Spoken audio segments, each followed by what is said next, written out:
Alhamdulillahi Rabbil Alamin. Alhamdulillahilladzi an'amana 'alaina bi ni'matil imani wal islam wa an'amana 'alaina bi ni'matil ukhuwah islamiyyah wa ukhuwah wataniyah wa ukhuwah basyariyah. Alhamdulillahilladzi khalaqaz zamana wa faddala ba'dahu 'ala ba'd wa khassa ba'das syuhuri wal ayyami wal layali bi mazaya wa fadaili wa 'adham fiha al-ajru wal hasanat. Asyhadu an la ilaha illallah wahdahu la syarika lah wa asyhadu anna sayyidana wa nabiyyana Muhammadan abduhu wa rasuluh ad-da'i bi qawlihi wa fi'lihi ila ar-rasyad. Allahumma shalli wa sallim ala abdika wa rasulika Muhammadin wa ala alihi wa ashabihi da'il anami fil anha'il bilad. Faya ayuhan nasu taqullaha ta'ala bi fi'lihi faqad qala Allah ta'ala fi kitabihil karim. A'udzu billahi minasy syaithanir rajim. Bismillahirrahmanirrahim. Wa laqad karramna bani adama wa hamalnahum fil barri wal bahri wa razaqnahum minat thayyibat وَرَزَقْنَاهُمْ مِنَ الطَّيِّبَاتِ وَفَضَّلْنَاهُمْ عَلَى كَثِيرٍ مِّمَّنْ خَلَقْنَا تَفْضِيلًا. وَقَالَ النَّبِيُّ صَلَّى اللَّهُ عَلَيْهِ وَسَلَّمَ إِنَّ اللَّهَ يُحِبُّ إِذَا عَمِلَ أَحَدُكُمُ الْعَمَلَ يُتْقِنَهُ. Hadirin jamaah salat Jumat hamba-hamba Allah yang senantiasa dirahmati oleh Allah Subhanahu wa taala. Alhamdulillah wa syukurillah, kita memanjatkan puja dan puji syukur kehadirat Allah Subhanahu wa taala, Zat yang maha segala-galanya, yang terus-menerus memberikan curahan rahmat, taufik, maunah, hidayah, karunia-Nya kepada kita semua. Salawat dan salam kita sanjungkan junjungan kita baginda Nabi Abdul Rasulullah Muhammad sallallahu alaihi wa alihi wasallam, teladan dalam kehidupan kita untuk mencapai satu puncak kesuksesan kita dalam hidup, kebahagiaan kita dalam hidup, ketentraman kita dalam hidup, kedamaian kita dalam hidup, baik di dunia maupun kelak di akhirat. Dan beliaulah Rasulullah sallallahu alaihi wa alihi wasallam satu-satunya manusia yang menjadi teladan bagi kita semua, agar kita menjadi orang yang selamat dunia dan selamat akhirat. Dan tidak ada lain adalah dengan cara meningkatkan ketakwaan kita kepada Allah Subhanahu wa taala. Oleh karena itu, semakin perjalanan waktu yang kita lalui di dunia ini, marilah kita terus-menerus, apapun profesi kita, apapun yang kita lakukan saat ini, apapun yang ada pada kita di saat ini, apapun yang kita hadapi di saat ini, dalam rangka untuk meraih, menggapai cita-cita luhur manusia yang paling mulia di hadapan Allah Subhanahu wa taala, tidak ada lain adalah manusia yang bertakwa kepada Allah Subhanahu wa taala. Hadirin jamaah salat Jumat hamba-hamba Allah yang senantiasa dirahmati oleh Allah Subhanahu wa taala. Dalam perjalanan hidup kita, Allah Subhanahu wa taala telah tentukan apapun profesi kita, apapun yang kita sadar saat ini, apapun yang ada pada kita saat ini, tentu semuanya ada dalam rangkaian rencana dari Allah Subhanahu wa taala. Dan yang tahu hanyalah Allah Subhanahu wa taala. Kita sebagai manusia tentu hanya bisa menjalaninya. Dan apa yang ada pada kita saat ini, profesi yang ada pada kita saat ini sesungguhnya adalah pilihan terbaik yang diberikan oleh Allah Subhanahu wa taala kepada kita semua untuk dalam rangka kita mencapai derajat manusia yang mulia. Manusia yang di antara sekian makhluk ciptaan Allah Subhanahu wa taala itu yang Allah Subhanahu wa taala sampaikan di dalam surat Al-Isra ayat 70. A'udzu billahi minasyaitonir rajim. Bismillahirrahmanirrahim. Wa laqad karramna bani adama wa hamalnahum fil barri wal bahri wa razaqnahum minat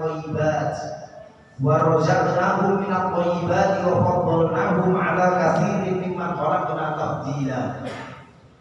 Dan kami muliakan anak-anak manusia, anak-anak Adam, manusia. Wa hamalnahum fil barri wal bahri, dan kami angkut mereka di daratan dan di lautan. Wa razaqnahum minat thayyibati wa faddalnahum 'ala katsirin mimman khalaqna tafdila. Dan kami berikan mereka itu rezeki yang baik-baik, dan kami utamakan mereka di atas makhluk-makhluk kebanyakan ciptaan kami, seutama-utama makhluk. Tafdila. Oleh karena itu, profesi apapun yang ada pada kita saat ini sesungguhnya adalah pilihan terbaik yang diberikan oleh Allah Subhanahu wa taala. Maka pilihan yang telah diberikan oleh Allah Subhanahu wa taala itu mari kita laksanakan dengan sebaik-baiknya. Dan tentu kita pada saat ini sebagai bagian daripada insan bayangkara yang itu sesungguhnya merupakan profesi yang amat sangat mulia bagi bangsa, bagi negara, bagi masyarakat pada umumnya, dan bagi diri kita sendiri pula. Oleh karena itu, sebagai bagian daripada insan bayangkara, tentu kita melaksanakan tugas-tugas itu tidak begitu saja. Ada aturan, ada undang-undang, ada keputusan-keputusan, kemudian juga ada etika-etika. Oleh karena itu pada kesempatan khutbah di kesempatan ini, sebagaimana yang pernah juga kami sampaikan, yang berkaitan dengan profesi etika, profesi Polri, yang itu semuanya dibentuk, disusun dalam rangka untuk bagaimana kita sebagai bagian daripada insan bayangkara itu mampu menjaga marwah daripada kepolisian Republik Indonesia, dan itulah yang akan mengantarkan kita kepada derajat kemuliaan yang sesungguhnya. Oleh karena itu, sesuai dengan Peraturan Kapolri nomor 7 tahun 2022 tentang kode etik profesi dan Komisi Kode Etik Kepolisian Negara Republik Indonesia, yang itu merupakan revisi atas Peraturan Kapolri nomor 14 tahun 2011 dan Peraturan Kapolri nomor 19 tahun 2012, yang meliputi 4 etika, yaitu etika kenegaraan, etika kelembagaan, etika hubungan masyarakat, dan etika kepribadian. Dan semuanya itu dalam rangka untuk apa? Agar kita sebagai bagian daripada insan bayangkara, yang itu sesungguhnya 4 etika itu adalah kristalisasi daripada nilai-nilai keibratan dan nilai-nilai catur prasetya, yang itu akan mampu untuk mengangkat derajat kemuliaan kita. Dan ketika derajat kemuliaan kita itu diangkat oleh Allah Subhanahu wa taala, maka tentu di dalamnya adalah terkandung nilai-nilai kekuasaan, nilai-nilai kedudukan, nilai-nilai kekayaan, dan lain sebagainya dalam arti yang seluas-luasnya. Oleh karena itu, Rasulullah Shallallahu Alaihi Wasallam di dalam satu hadisnya pernah menyampaikan kepada kita semua bagaimana kita sebagai muslim terutama adalah menjalankan amanah tugas-tugas itu yang diberikan oleh Allah Subhanahu wa taala dengan baik, dengan optimal, dengan profesional, dan mengedepankan nilai-nilai integritas kepribadian yang itu akan mengangkat derajat manusia. Rasulullah Shallallahu Alaihi Wasallam telah menandaskan, Inna Allaha yuhibbu idza amila ahadakumul amala bitaqiyyin. Hadis riwayat Tabrani. Sesungguhnya Allah Subhanahu wa taala sangat mencintai orang yang jika melakukan suatu pekerjaan dilakukan secara ikhlas atau optimal atau profesional, yaitu tepat, terarah, jelas dan tuntas. Pedoman ini bisa kita ambil dari satu ibrah. Terutama baru saja kita menjalankan Hari Raya Idul Adha yang itu berkaitan dengan perjalanan Nabi Ibrahim alaihissalam dan Nabi Ismail alaihissalam.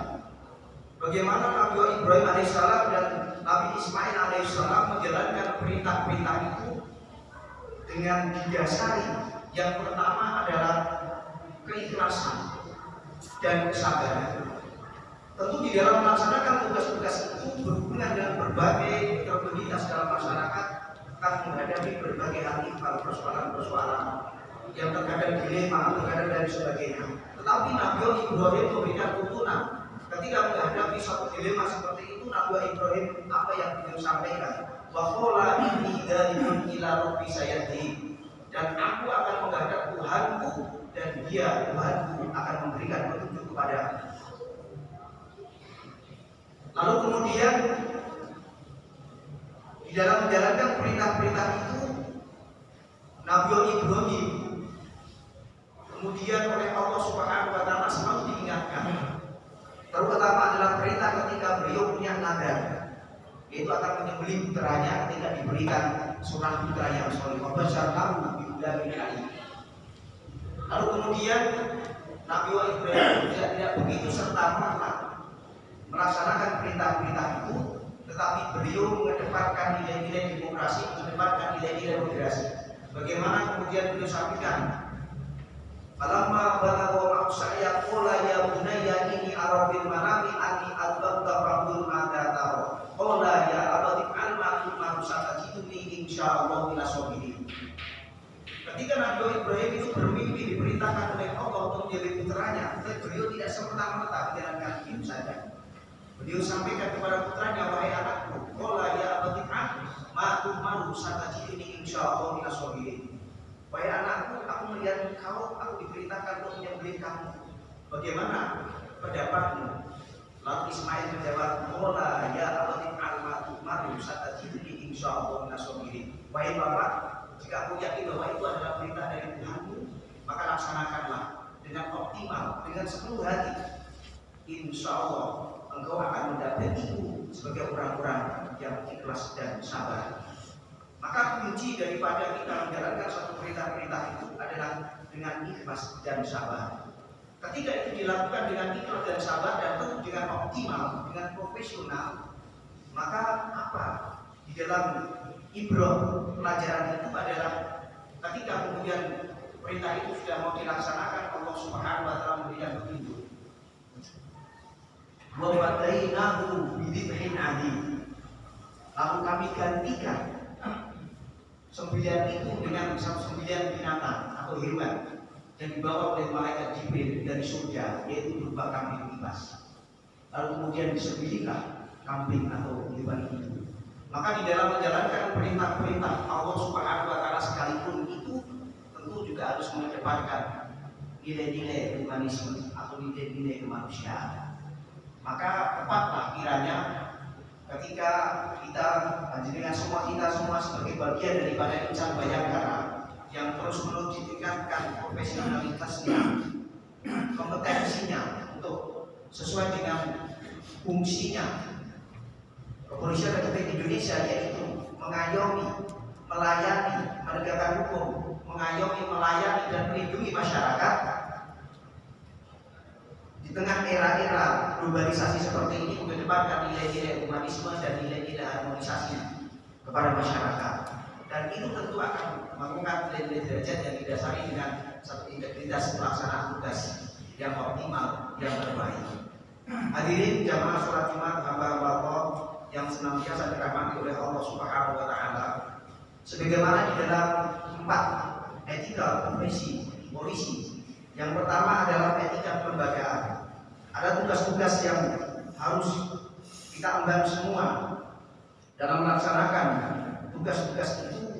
Antara lain adalah etika kenegaraan, yaitu bagaimana kita tetap bisa menjaga tegaknya negara kesatuan Republik Indonesia, Pancasila, Undang-Undang Dasar 45 dan Bhinneka Tunggal Ika. Kemudian yang kedua etika kelembagaan. Bagaimana kita sebagai bagian daripada anggota kepolisian Republik Indonesia sikap dan moral pada institusi yang jadi wadah pengabdian kita untuk menjunjung tinggi secara lahir maupun batin menjadi satu ikatan kita untuk menjaga martabat kehormatan dan nilai-nilai yang terkandung di dalam Tribrata dan Catur Prasetya yang itu menjadi pedoman hidup dan pedoman kerja. Kemudian yang ketiga, etika hubungan masyarakat, dan ini sudah terus-menerus dibangun dan terus-menerus dikuatkan sehingga akan ada hubungan idealitas antara harmonisasi dan humanisme antara masyarakat dengan Polri dalam rangka untuk mengayomi, melindungi dan melayani masyarakat. Kemudian yang keempat adalah etika kepribadian. Ini yang menjadi landasan yang amat sangat penting agar di dalam melaksanakan ketiga etika sebelumnya itu kita bisa melaksanakan secara optimal, secara profesional. Bagaimana landasan-landasan nilai agama, kepatuhan dan ketaatan, sopan santun dalam kehidupan berkeluarga, bermasyarakat, berbangsa dan bernegara itu bisa kita laksanakan dengan baik. Maka tentunya hal ini harus terus-menerus kita kuatkan di benak kita semua sebagai bagian daripada insan Bayangkara untuk melaksanakan tugas-tugas mulia, yaitu menjaga negara, masyarakat, bangsa dan kita semua sebagai manusia. Hadirin jamaah sholat Jumat hamba-hamba Allah yang senantiasa dirahmati oleh Allah Subhanahu wa taala. Pada akhirnya dalam pelajaran yang bisa kita ambil dari Ibrahim alaihissalam, apa yang Allah Subhanahu wa taala berikan? Wa tarakna alaihi fil akhirin, dan itu menjadi pelajaran yang bisa diambil manfaatnya bagi orang-orang di kemudian hari. Salamun ala Ibrahim, keselamatan dan kesejahteraan atas Ibrahim. Kadzalika najzil muhsinin, maka dia mendapatkan pahala yang amat sangat tinggi. Innahu min ibadina al-mu'minin, sesungguhnya dia adalah orang-orang yang sungguh beriman kepada Allah Subhanahu wa taala. Mudah-mudahan apapun profesi yang diberikan oleh Allah Subhanahu wa taala kepada kita, Allah Subhanahu wa taala memberikan kekuatan kepada kita, Allah Subhanahu wa taala memberikan kesehatan kepada kita, Allah Subhanahu wa taala memberikan kelancaran kepada kita sehingga kita bisa melaksanakan tugas-tugas itu secara optimal, secara profesional, kompetensi, dan kita dasari dengan integritas nilai-nilai kemanusiaan yang menjunjung tinggi nilai-nilai harmonisasi manusia, dan itu akan mengantarkan kita menjadi hamba-hamba Allah yang bertakwa. Amin. Allahumma amin. Barakallahu li wa lakum fil Qur'anil karim wa nafa'ani wa iyyakum bima fihi minal ayati wa dzikril hakim wa qul rabbi warham wa anta khairur